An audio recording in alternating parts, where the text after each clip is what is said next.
RP Azur. El albor de la historia, la tierra fue disputada.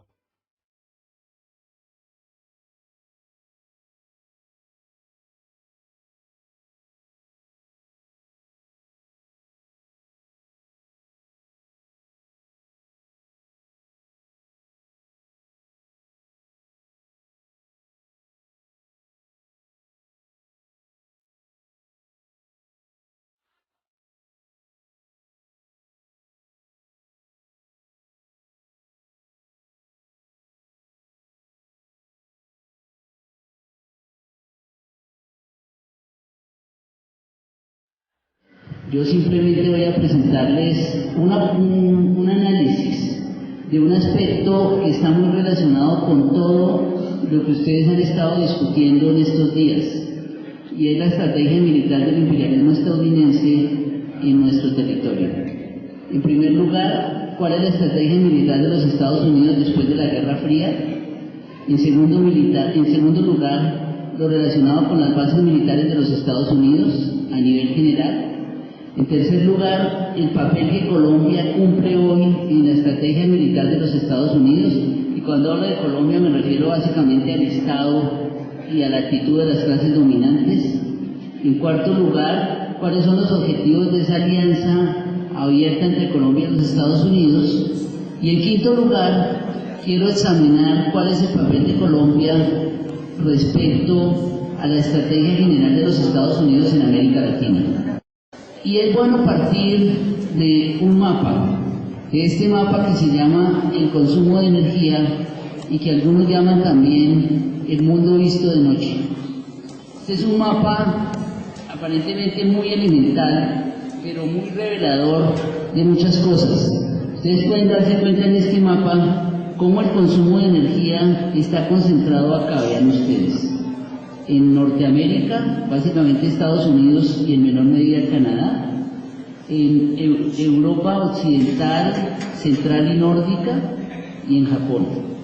Estos son los 3 puntos fundamentales de consumo de energía en el mundo. Y noten ustedes que hay otros lugares del planeta, como el continente africano, el más grande del mundo, donde prácticamente no se observa consumo de energía. El consumo de energía es mínimo. O incluso Sudamérica, donde vean ustedes que el consumo de energía está concentrado en las zonas costeras. ¿Sí? Entonces, desde el punto de vista del consumo de energía, es claro que ese consumo se concentra en unos cuantos polos del mundo, por ahora en 3 polos del mundo. ¿Sí? Y esto es importante como punto de partida analítico por varias razones. Porque estamos asistiendo, o es posible que se presente esta polaridad en el consumo de energía a nivel mundial, porque en estos países, en los Estados Unidos, algunos países de lo que se llama la Unión Europea y Japón hoy principalmente, es posible ese consumo de energía y de materiales por el nivel de vida, por el modo de organización social que allí existe, por el capitalismo derrochador, ¿sí? Pero eso no se hace gratis. Eso se hace a partir del agotamiento de recursos en el planeta. Es decir, que es posible que exista ese consumo de energía y de materiales en los países señalados, porque allí hay un modo de vida intensivo en recursos materiales y en energía. Y por eso las necesidades de los recursos por parte de los Estados Unidos son necesidades cada vez más crecientes. Es decir, Estados Unidos, que tan solo tiene el 5% de la población mundial, incluso un poco menos, consume el 30% del petróleo, el 25% de todos los recursos no renovables. Sin esos recursos, sin el petróleo, la economía de los Estados Unidos no pudiera existir.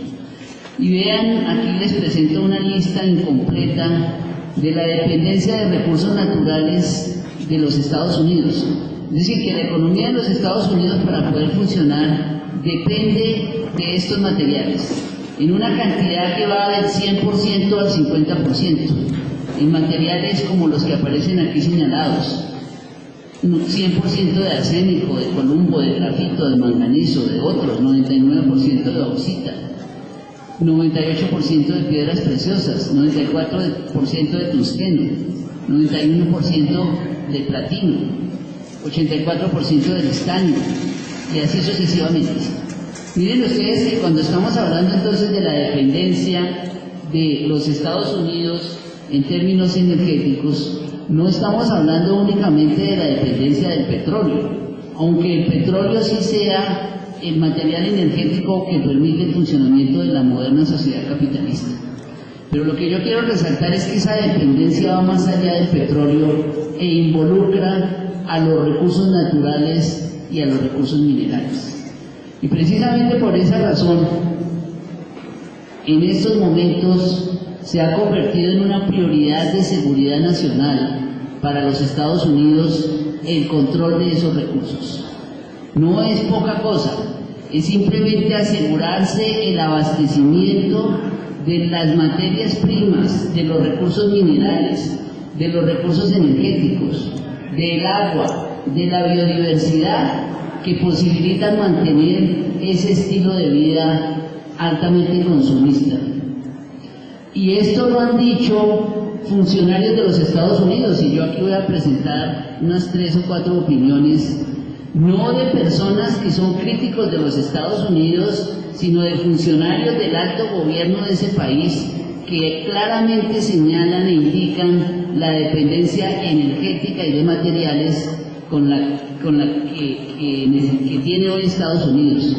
Por ejemplo, consejero de energía de George Bush llamado Matthew Simmons dijo que la situación para los Estados Unidos es desesperada, es la cuestión más seria del mundo. La situación que es desesperada es cómo abastecer esas necesidades crecientes de ese modelo de vida. Otro personaje como Spencer Abraham, que fue el ministro de Energía del gobierno de George Bush, dijo que América, es decir, los Estados Unidos, recuerden que ellos se consideran que son América, enfrenta una crisis de suministro de energía durante las próximas 2 décadas. El fracaso para encarar este desafío amenazará la prosperidad económica de nuestra nación, comprometerá nuestra seguridad nacional y literalmente alterará la forma en que nosotros llevamos nuestras vidas. Pero tal vez la declaración más importante, porque es una declaración poco diplomática, directa, es la que aparece acá. Ralph Peters, un antiguo miembro del ejército de los Estados Unidos, escribió en una revista militar en agosto del 2006 las palabras que aquí se destacan. Y sobre todo quiero recalcar la última parte de esta afirmación, donde dice que para cumplir con los objetivos de los Estados Unidos de controlar la economía y para que la economía se mantenga abierta a los requerimientos de los Estados Unidos, que para hacer eso posible mataremos una cantidad considerable de gente. Me parece que esa es una afirmación muy clara de lo que está en juego hoy en el mundo con relación a los intereses no solo de los Estados Unidos de controlar materiales y energía a nivel mundial.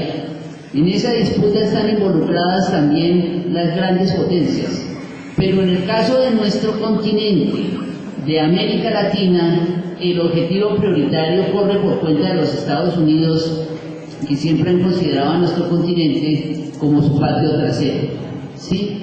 Entonces lo que yo quiero decir es que en este momento está en juego, se está poniendo en marcha una guerra mundial nunca declarada, nunca reconocida, y es una guerra mundial por el control de los recursos.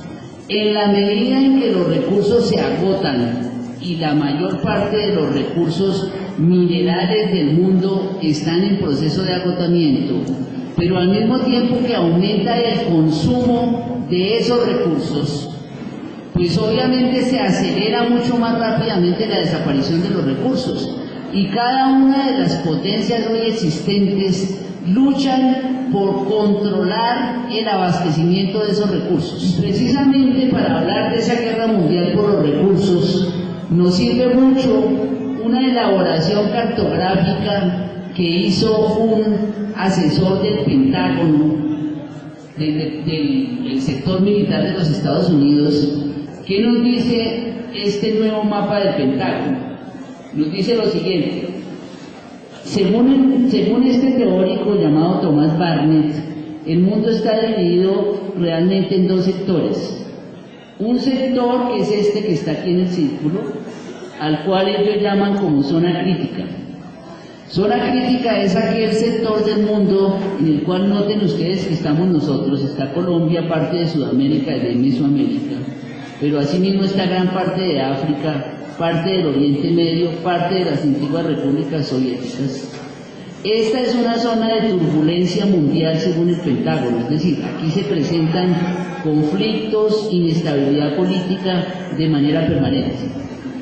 Esta es una zona que según este teórico no está ligada al capitalismo mundial, es decir, no ha sido incorporada al proceso de globalización capitalista.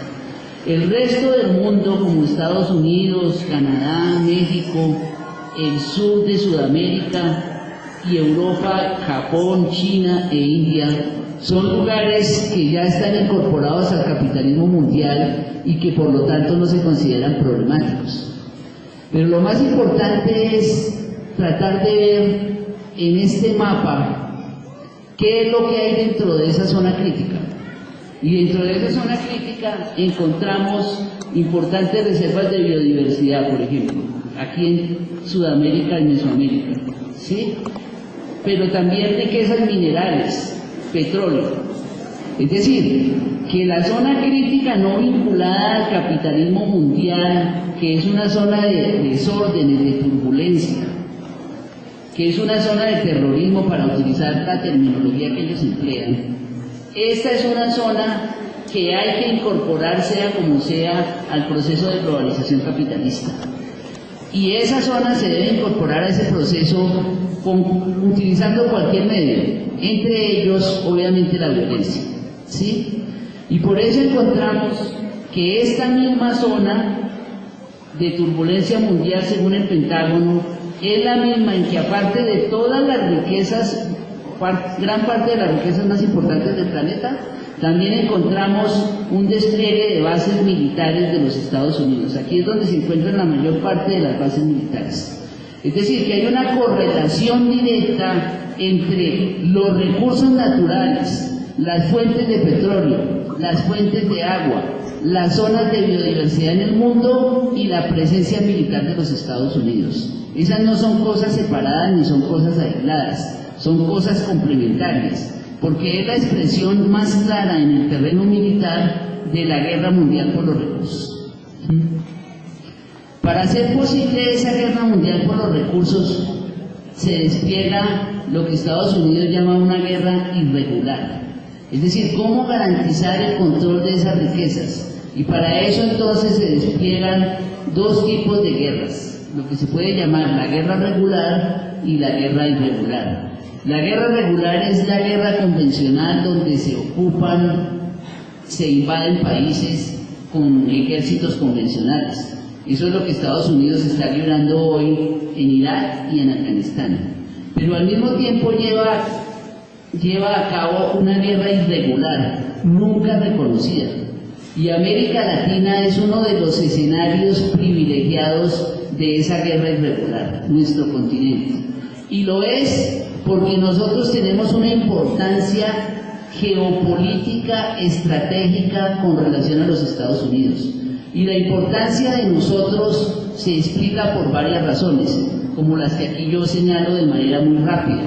Primero, porque nosotros somos la principal reserva de bosques y de biodiversidad del planeta Tierra. Porque aquí existen reservas minerales muy diversas. Porque, por ejemplo, nosotros contamos con el 27% del carbón que se produce en el mundo, el 24% del petróleo, el 8% del gas, el 5% del uranio, y aquí se contiene más del 35% de las reservas acuíferas del mundo. Hay algunos datos más particulares sobre gas y petróleo, que son las materias primas más disputadas, ¿no? Por ejemplo, México cuenta con potencial petrolero hasta el 2012 Venezuela tiene las reservas de petróleo más grandes del mundo en la cuenca del Orinoco. Bolivia tiene las reservas más grandes de litio del mundo. El litio se considera que es el material energético del futuro. Hay algunos datos más particulares sobre gas y petróleo, que son las materias primas más disputadas, ¿no? Por ejemplo, México cuenta con potencial petrolero hasta el 2012. Venezuela tiene las reservas de petróleo más grandes del mundo en la cuenca del Orinoco. Bolivia tiene las reservas más grandes de litio del mundo. El litio se considera que es el material energético del futuro. Algunos están anunciando que va a ser el sustituto del petróleo. Y ya se está hablando de la fabricación de automóviles no con petróleo, sino movidos con pilas de litio. Entonces miren ustedes la importancia estratégica de nuestro continente y obviamente de Colombia para los Estados Unidos, ¿sí? ¿Qué dice entonces Estados Unidos cuando confirma la existencia de esa cantidad apreciable de recursos estratégicos? Para Estados Unidos, para el Departamento de Energía de ese país, hay algunos proveedores principales, por ejemplo, de energía, y la mayor parte se encuentran ya en América. En el caso del petróleo, hay dos países de América Latina, que son México y Venezuela, que ya están entre los primeros proveedores de petróleo de los Estados Unidos, ¿sí? Y esta dependencia del petróleo de América Latina se hace más crítica cuando tenemos en cuenta que ha aumentado el porcentaje de consumo de petróleo en las últimas décadas, ¿sí? Y esto lo podemos ver gráficamente en este mapa. Observen ustedes la distribución de pozos petroleros en distintos lugares del continente, ¿no? Pozos petroleros. Aquí hay petróleo y hay intereses de compañías multinacionales de los Estados Unidos, de la Unión Europea, incluso de China, de que ese petróleo se vaya para sus países. Pero América Latina tiene una riqueza única en el planeta Tierra, y es que es la principal reserva de biodiversidad de bosques y de selvas de todo el mundo, por los datos que aquí aparecen. La Amazonía es una de las cuencas hidrográficas más importantes del planeta. Es la principal zona proveedora de petróleo, que hace que se le llame con toda razón el pulmón del mundo. Esto se puede ver también en este mapa, de manera muy esquemática, la distribución de la biodiversidad. De los 5 países más biodiversos del mundo, 4 se encuentran en América Latina y en Centroamérica. Entre ellos se encuentra Colombia, ¿no? Brasil, Perú, Ecuador y Costa Rica. Este es un tesoro muy apetecido por los Estados Unidos y otras potencias, teniendo en cuenta los desarrollos de la biotecnología y de la ingeniería genética, que para producir medicamentos, alimentos y otro tipo de productos no requieren mucha investigación, porque ese material genético se encuentra de manera natural en las selvas de nuestro continente y aquí en zonas como la que nos encontramos, ¿sí? Pero América Latina todavía tiene otra importancia decisiva, el agua. Miren ustedes que aquí se encuentran, por ejemplo, el acuífero Guaraní, este territorio mesoamericano, el chocuano colombiano, la Amazonía, incluyendo aquí el macizo colombiano, que son reservas muy importantes de agua a nivel mundial. En el futuro las guerras no van a ser solamente por el petróleo, sino por el agua, ¿no? Pero lo importante es superponer estos mapas con este otro mapa, ¿sí? Miren ustedes que en los lugares donde hay petróleo, minerales, biodiversidad y agua, también hay presencia militar de los Estados Unidos, ¿sí? Esta no es pura casualidad, es sencillamente el resultado de esa guerra mundial por los recursos que está en marcha, ¿sí? Y ya lo habían dicho personajes de los Estados Unidos como Colin Powell, que el objetivo era apropiarse para las empresas de los Estados Unidos de todo el territorio de América, desde el Ártico hasta la Antártida, es decir, desde California hasta Tierra del Fuego, para que eso quedara en manos de las empresas de los Estados Unidos, ¿sí? O que se planteara también lo que algunos autores llaman la nueva doctrina Monroe, que apareció en el documento Santa Fe 4 del 2000, hace 10 años, en el cual precisamente se decía que este continente había sido beneficiado con recursos naturales y un clima excepcional, y que eso podía ser utilizado sabiamente. ¿Qué es sabiamente? Explotado en beneficio del modelo económico de los Estados Unidos. ¿Sí? Miren ustedes que aquí hay un mapa resumen de los 4 mapas anteriores, donde se hace una simetría entre los recursos y los planes militares de los Estados Unidos, principalmente 2 planes militares, el Plan Puebla-Panamá, y ya saben ustedes que es el Plan Puebla-Putumayo o el Plan Puebla-Patagonia, le llaman algunos, es decir, que se extendería por toda Sudamérica. El Plan Colombia, ¿sí? El IRSA, que son proyectos militares encabezados por los Estados Unidos, que noten ustedes que se desarrollan en zonas geoestratégicas por sus recursos naturales y por su riqueza. Ese es un elemento fundamental que hay que tener en cuenta. ¿Sí? Un segundo elemento que les quiero presentar a ustedes es el despliegue de las bases militares de los Estados Unidos en el mundo. Y este tema lo tratamos por qué razón. Porque hace unos meses, hace un año más exactamente, se empezó a hablar, aunque no con toda la importancia del caso, del despliegue de bases militares de los Estados Unidos en territorio colombiano, de las famosas 7 bases, de las que supuestamente hoy ya no se debe hablar porque supuestamente ya no existen. Digamos a mirar si eso es cierto. Pero resulta que esas 7 bases militares de las que se habla para el territorio colombiano son parte de un engranaje mundial de los Estados Unidos. Estados Unidos, según personas que han estudiado el fenómeno, tiene bases militares en más de 130 países del mundo. Tiene 885 bases militares oficialmente reconocidas, pero se dice que en realidad son 1.250 bases distribuidas por los 5 continentes. Y estas bases son la expresión entonces de la combinación de la guerra regular, como la que se libra contra Irán, Irak y Afganistán, pero también de la guerra irregular. Es decir, ¿por qué Estados Unidos despliega bases militares, portaaviones, barcos, aviones, aparato electrónico, espionaje en distintos lugares del mundo? Porque precisamente son zonas estratégicas en esa guerra mundial por el control de los recursos. Entonces Estados Unidos no despliega su aparato bélico por amor al arte, por deporte.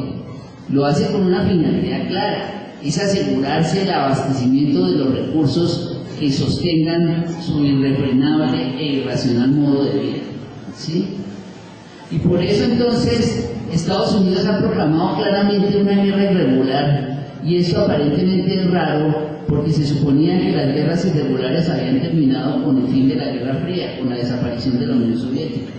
Pero Estados Unidos nuevamente lo ha vuelto a plantear, y año a año en distintos documentos plantea la necesidad de que se impulse una guerra irregular cuya finalidad es el control de las voluntades y el dominio de los pueblos, para que ese control y ese dominio le garanticen con plena seguridad el mantenimiento de abastecimiento de recursos que son vitales para su funcionamiento.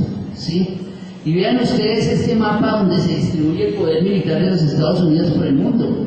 Estados Unidos tiene presencia militar en todos los continentes, miren ustedes. Y ha creado comandos militares, el Comando Norte de los Estados Unidos, el Comando Sur de los Estados Unidos, el Comando Europeo, Comando Asiático, control de Estados Unidos de todo el planeta, con comandos. Cada comando cuenta con portaaviones, cantidad impresionante de aviones y de material bélico que le permite desplazarse libremente por los mares del mundo. Por ejemplo, este es el itinerario de la Cuarta Flota, por los mares del mundo, y agredir a cualquier país del mundo cuando se le venga en gana.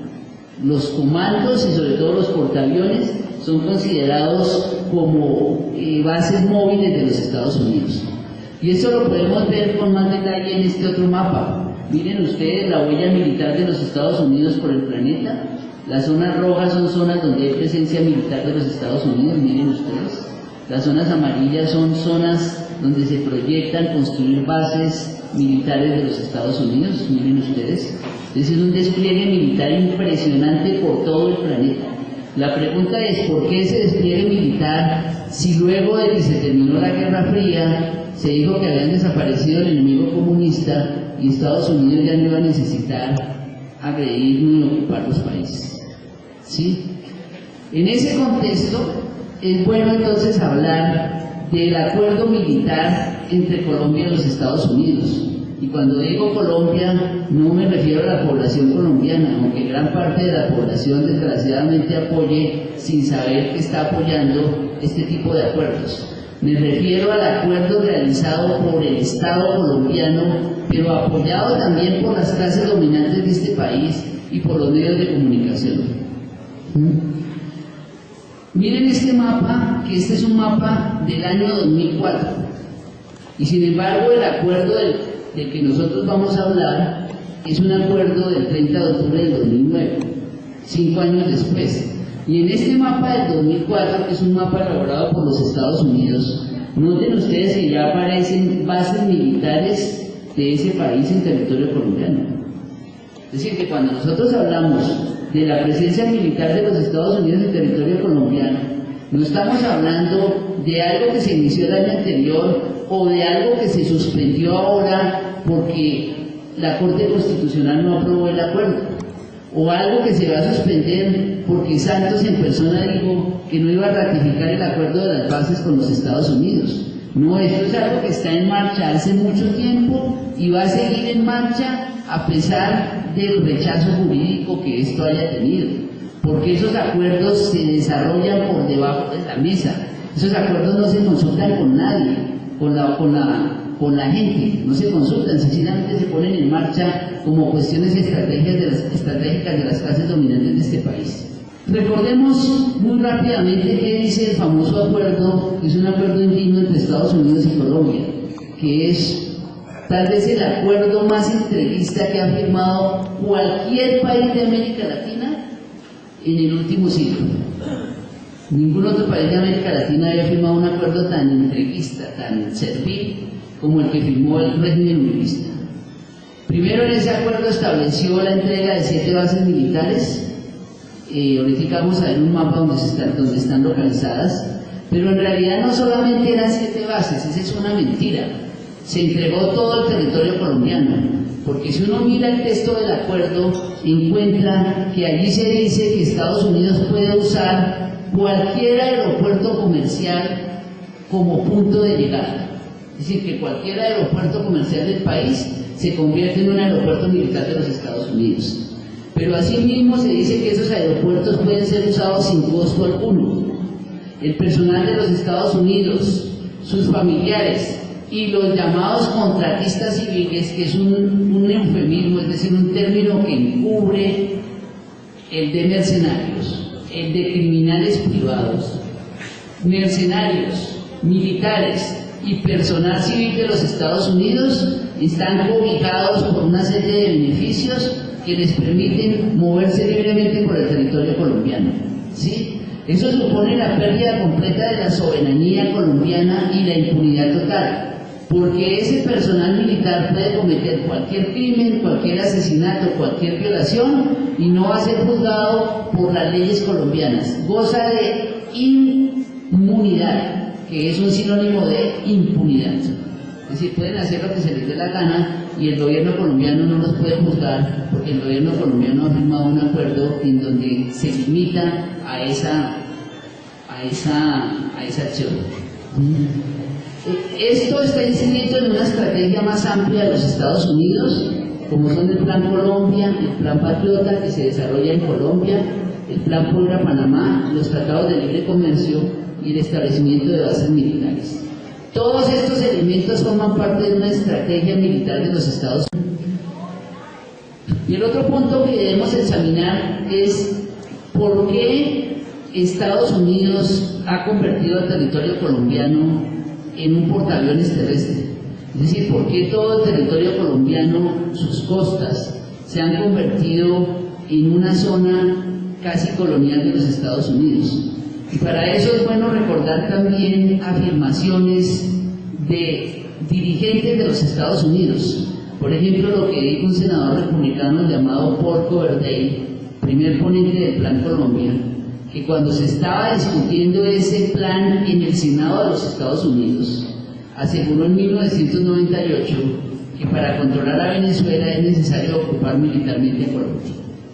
Y este mismo personaje, ¿sí?, dijo más adelante, unos pocos meses después, fue mucho más enfático, cuando dijo lo siguiente, esto lo dijo también Paul Coverdale: aunque muchos ciudadanos teman otro Vietnam, resulta necesario porque Venezuela tiene petróleo. Venezuela tiene animadversión por Estados Unidos, este debe intervenir en Colombia para dominar a Venezuela. Y puesto que Ecuador también resulta vital y los indios de allí son peligrosos, los Estados Unidos también tienen que intervenir en ese país. Si mi país está librando una guerra en el remoto Irak, seguro estoy que también puedo hacerlo en Colombia y dominarla a ella y a sus vecinos Venezuela y Ecuador. Creo que estas afirmaciones se han ido confirmando en la realidad, estas no son meras suposiciones. ¿Por qué Venezuela? Porque Venezuela es un país con riquezas minerales y principalmente petróleo. Y para eso nos sirve mucho este mapa. Este mapa, ¿quién tiene petróleo? Es un mapa que se llama mapa anamórfico, un mapa deforme. Los mapas anamórficos son mapas que distorsionan la realidad física de acuerdo a una determinada variable que se quiere resaltar. En este caso, la variable que se quiere resaltar es el petróleo. Es decir, que si el mundo se pudiera agrandar físicamente de acuerdo al petróleo que tiene, su forma sería más o menos esta. El país más grande del mundo sería Arabia Saudita. ¿Sí? Ya vamos a ver que ni siquiera eso es cierto. Pero lo que yo quiero destacar es lo que sucede aquí en América. Miren ustedes. ¿Qué sucede aquí en América? Que el país más grande, sin ninguna excepción, en términos petrolíferos es Venezuela. De eso no hay ninguna duda. Y eso también se puede ver con estos dos mapas, el de consumo y el flujo comercial de petróleo. Miren ustedes cómo está distribuido el consumo de petróleo por países, por regiones del mundo. La zona más consumidora de petróleo, América del Norte, Estados Unidos y Canadá, la primera de todas, que por sí solos consumen el 30% del petróleo del mundo. África consume muy poquito, como vemos en el primer mapa, y Sudamérica y Centroamérica consiguen también una porción pequeña. El consumo se concentra en América del Norte, en Asia del Pacífico, en Europa y Eurasia. Acá se concentra el consumo de petróleo. ¿Sí? Este mapa es muy importante, el del flujo comercial del petróleo. Miren ustedes, la principal ruta de tráfico mundial del petróleo es esta. Esta es la principal ruta de tráfico mundial del petróleo. Un barco que sale acá del Golfo Pérsico, cargado de petróleo, atraviesa el estrecho de Hormuz y hace este recorrido, llega a las costas de los Estados Unidos 50 o 60 días después. Aquí se gastan 60 días en llevar petróleo. Pero noten ustedes que aquí hay una ruta entre Venezuela y las costas de los Estados Unidos. Este trayecto dura entre 5 y 7 días. Una diferencia notable de tiempo. Es decir, que a la hora de requerir por alguna urgencia, por ejemplo, que esto se cierre, y esto es posible que se cierre en los meses próximos si hay guerra con Irán. Si Estados Unidos e Israel cometen la torpeza de ocupar o de bombardear Irán, lo cual va a ser una catástrofe para la humanidad, lo más seguro es que esta vía se cierre por algún tiempo. Quiere decir que este petróleo dejará de fluir y esta vía adquiere una importancia estratégica. Y miren ustedes que Venezuela es un país que está rodeado en términos militares por los Estados Unidos. Cuando aquí decían propagandistas y presentadores de televisión y políticos que Chávez era paranoico, como que nunca habían visto este mapa. Miren la paranoia de Chávez. Venezuela está rodeada en todos los ámbitos. Miren el despliegue militar de los Estados Unidos, por mar, por tierra, por aire, electrónico, de inteligencia, portaaviones, por donde se quiera. ¿Sí? Y miren ustedes entonces en ese sentido la importancia renovada de Colombia para los Estados Unidos. Despliegue de tropas aquí en Colombia. En Colombia hay tropas de los Estados Unidos. Hay asesores militares, hay mercenarios. en una cantidad apreciable, pero también hay despliegue militar, tecnología. Recuerden que Colombia es el único país que ha puesto en marcha la llamada guerra preventiva cuando agredió a Ecuador en marzo del 2008. Pero además Estados Unidos tiene un despliegue impresionante por el Caribe, la base de Guantánamo, las bases militares en Honduras, en Costa Rica, en Panamá, en Aruba, en Curazao, despliegue militar por todo el Caribe.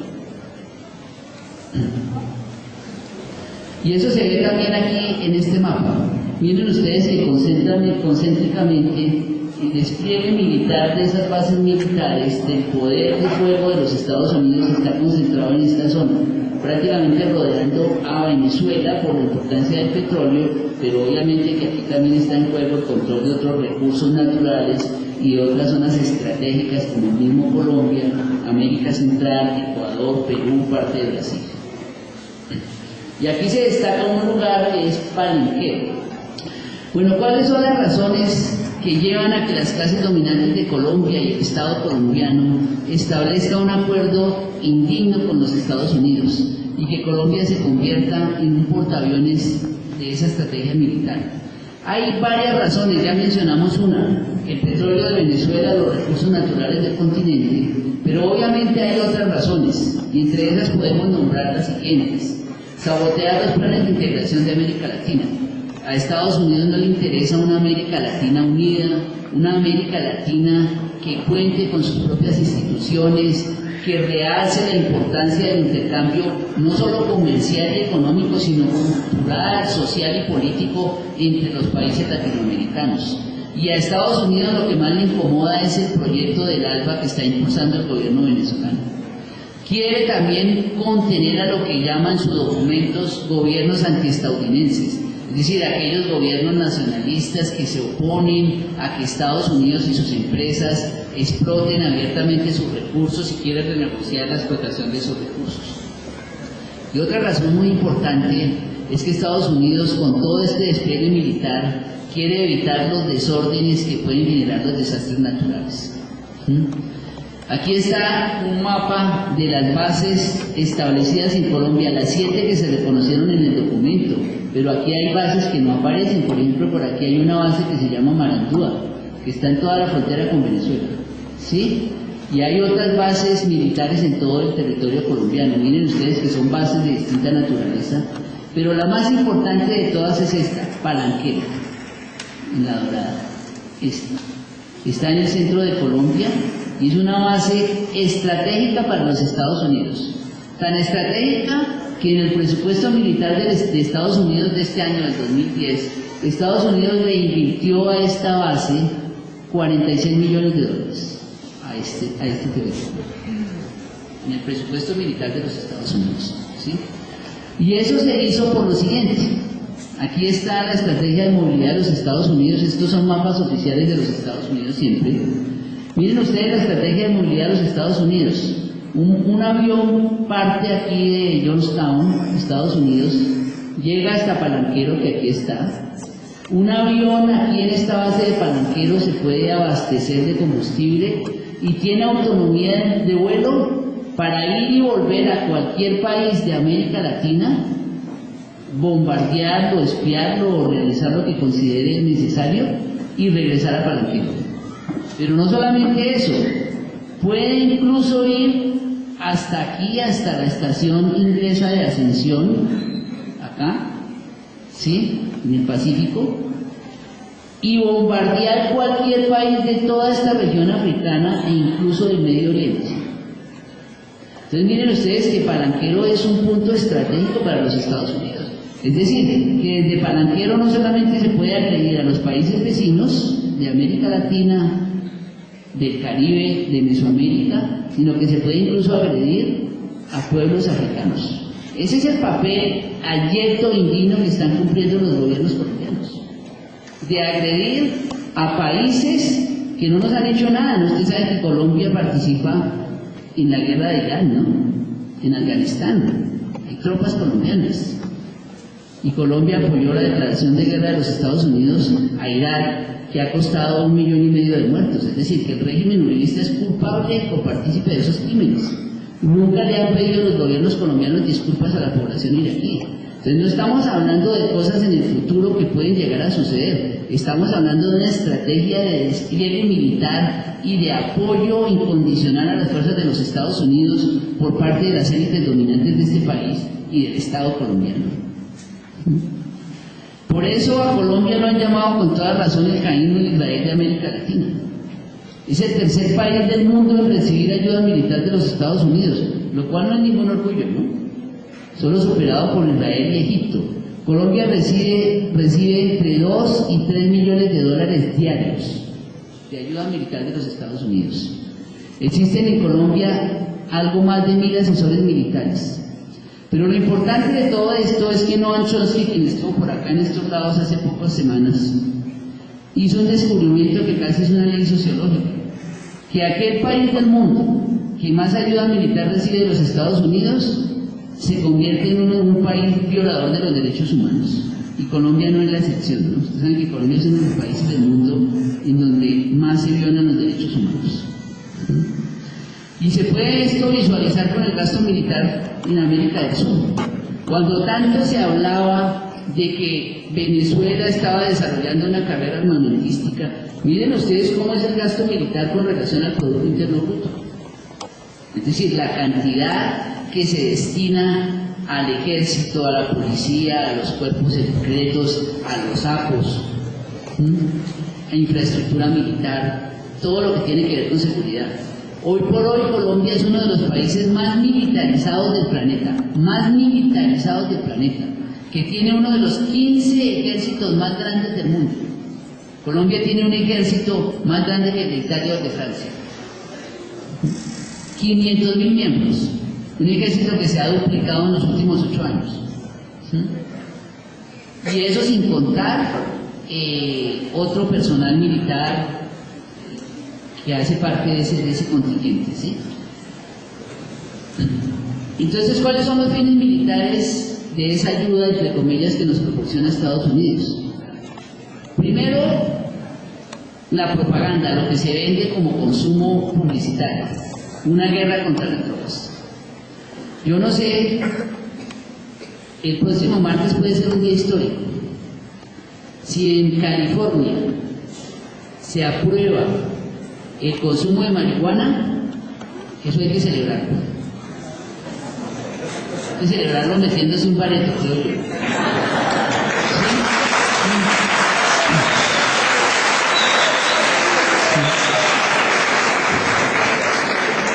Porque ese hecho acaba de una vez por todas con el San Benito de la guerra contra las drogas. Es decir, la guerra contra las drogas no es que en el discurso de los Estados Unidos vaya a desaparecer. Sí, seguramente eso se va a mantener algún tiempo y nosotros vamos a ser los paganos de esa guerra. Pero ya simbólicamente va a estar muy debilitado el argumento central de que es que Estados Unidos son mansas palomas que nosotros contaminamos desde acá. Eso es más o menos lo que se vende, esa es la propaganda. Entonces la guerra contra las drogas encubre estrategias de fondo fundamentales, como las que aquí enumeramos. Asegurar el control de una región vital en el dominio mundial, que es América Latina. Controlar agua, biodiversidad, recursos. Consolidar el dominio geopolítico en una zona de desórdenes internos y en los países vecinos. E imponer el libre comercio. Esas son estrategias fundamentales de los Estados Unidos y hay que decirlo claramente. El régimen colombiano ha sido indigno, plegado y arrastrado a los Estados Unidos en la aplicación de todas estas estrategias. Y en ese sentido, y este es el último punto que yo quiero señalar, Colombia es un eslabón más en la dominación imperialista de los Estados Unidos en nuestra América, en nuestro continente. Y al respecto podemos destacar algunos tópicos. Primero, la llamada reactivación de la Cuarta Flota. Resulta que Estados Unidos había creado la Cuarta Flota en 1943, en plena Segunda Guerra Mundial. La Cuarta Flota fue disuelta en 1950 y volvió a ser activada en el 2008. ¿Qué es la Cuarta Flota? La Cuarta Flota es una unidad militar móvil que surca los mares de América, y no solamente los mares, las aguas, los ríos, por ejemplo, de América, con un despliegue militar encabezado por un portaaviones, con gran cantidad de aviones, de tropas, de equipo militar, de equipo electrónico, y surca entonces los mares del continente. En eso lleva 2 años, obviamente espiando, tomando fotografías, tomando información de todos los lugares donde está recorriendo. Pero ¿cómo se presenta ese despliegue militar? Como un despliegue humanitario. Hasta el punto de que cantantes colombianos, tan nacionalistas como Juanes, le cantaron a la Cuarta Flota, ¿no? Aquí cerca, en la costa pacífica colombiana, ¿sí? Y participaron en campañas humanitarias, poner vacunas, ¿sí? Regalarles a los niños chicles, campañas de ese estilo, ¿sí? ¿Y qué hay detrás de eso?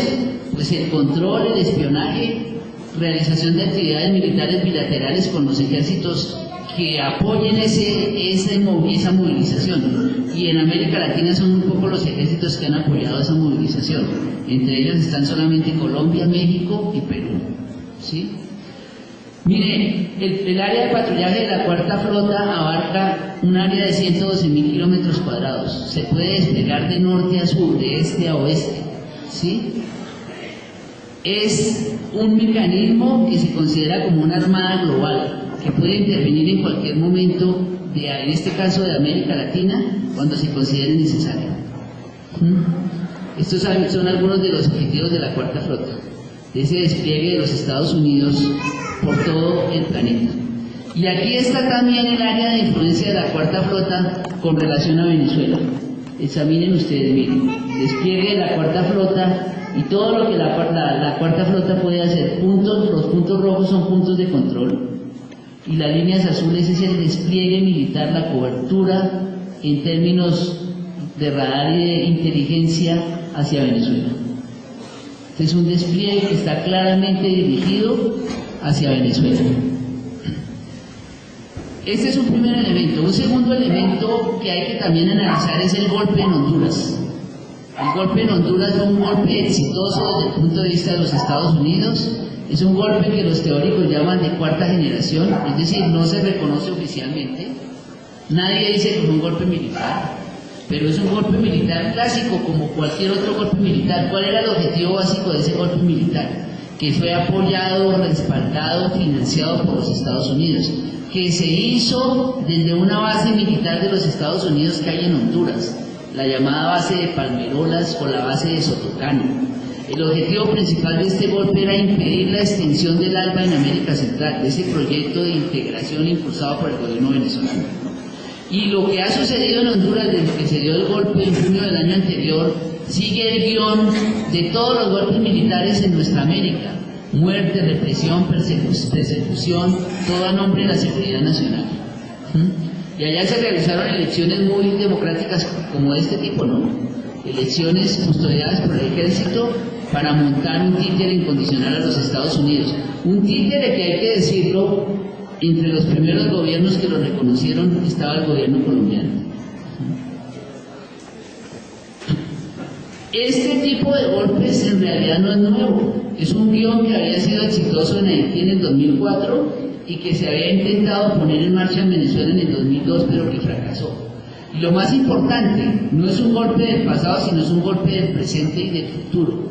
Eso es lo que viene para los países de América Latina, para aquellos que se consideren malos alumnos desde el punto de vista de los Estados Unidos, que se consideren incómodos. Y entonces aquí entró en crisis una cosa. Hace unos años se había dicho que aquí se había dado la transición a la democracia parlamentaria y que nunca más iban a presentar golpes de Estado, que esta era una democracia sólida y consolidada. Lo de Honduras demuestra que eso no es cierto, que Estados Unidos y las oligarquías locales van a dar golpes militares cuando lo consideren necesario y cuando puedan. Y esos son golpes al servicio del capitalismo y del imperialismo. Pero hay otro elemento que hay que poner de relieve en este tiempo: la intervención militar en Haití. Recordemos, Haití, un país empobrecido, sufrido, que en este momento es asolado por una epidemia de cólera. Al mismo tiempo es un país que sufrió un terremoto en enero de este año y Estados Unidos que ayudó, que mandó como ayuda humanitaria 20.000 marines, 20.000 soldados, gran parte de los cuales ocupan el territorio haitiano. Por eso ahí aparece esa caricatura de la ayuda humanitaria, ¿sí?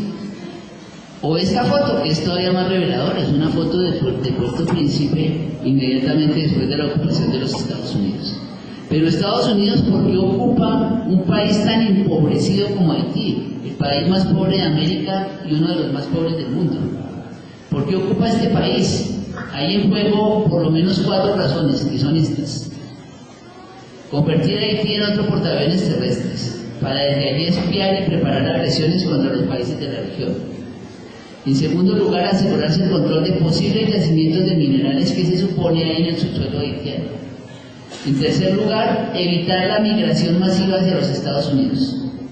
Ese es un punto que les preocupa mucho a ellos, que para utilizar la terminología racista que ellos emplean, ellos se refieren a los haitianos como negros brutos, que les gusta el vudú, llenos de sida, que van a contaminar a la población de los Estados Unidos. Y entonces hay que evitar que esa población huya después, por ejemplo, del terremoto. Entonces, cuando Estados Unidos ocupa Haití tras el terremoto y coloca grandes barcos en las costas, es para evitar que la gente se vaya hacia Miami y hacia otras zonas. Y por último, la cuarta razón es establecer maquilas, zonas de ensamblaje para las multinacionales a costos muy bajos. Pero también hay otros planes militares de Estados Unidos en América Latina. Hay por lo menos 2 que están en marcha en este momento, que es el establecimiento de bases militares en Panamá y lo que se llama la invasión consentida en Costa Rica. Miren, por ejemplo, este mapa de Panamá. El gobierno de Panamá, que es un gobierno similar al colombiano de hoy, ha aprobado el establecimiento de 12 bases militares en las 2 costas de Panamá.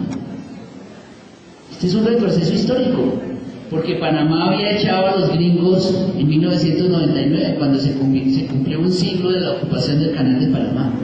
10 años después, ha regresado al poder militar de los Estados Unidos y ha establecido bases militares en territorio panameño. Pero al mismo tiempo hay otro plan en marcha en este momento, que es la ocupación de Costa Rica, un país que no tiene ejército, un país que después de 1948 declaró constitucionalmente que no iba a permitir la intervención de tropas extranjeras en su territorio. Eso se ha violado después de 60 años y hoy hay 7.000 marines de los Estados Unidos en el territorio costarricense. Y esos 7.000 marines ocupan Costa Rica a nombre de la guerra contra las drogas. Porque Costa Rica se ha convertido en una zona de tránsito de la droga que va de Colombia hacia Norteamérica, que es una zona de tránsito ya vieja, que tiene algún tiempo, pero también se ha convertido en una zona de refugio de los carteles del narcotráfico de México. Pero ese es un pretexto, porque ustedes saben que el principal impulsor del consumo de drogas son las tropas de los Estados Unidos. Donde hay tropas de los Estados Unidos, aumenta la producción y el consumo de narcóticos, porque las tropas de los Estados Unidos desde la guerra de Vietnam han desarrollado esa lógica. Se establecen y aumenta el consumo de drogas. Es decir, que entonces paradójicamente en Costa Rica la producción y el consumo de drogas se incrementa por la presencia de las tropas de los Estados Unidos que desarrollan e impulsan el consumo. Esta es la exposición que yo les quería presentar a ustedes a grandes rasgos, y yo cierro esta presentación con este esquema. Subasta un país. Miren ustedes el protagonista, porque este es el prototipo de político necesario para los Estados Unidos. Un político que negocie, que venda un país, que renuncie a cualquier soberanía nacional o soberanía territorial, y por eso se convierte en un personaje predilecto y aplaudido por Estados Unidos, porque es necesario para su dominación. Bueno, muchas gracias.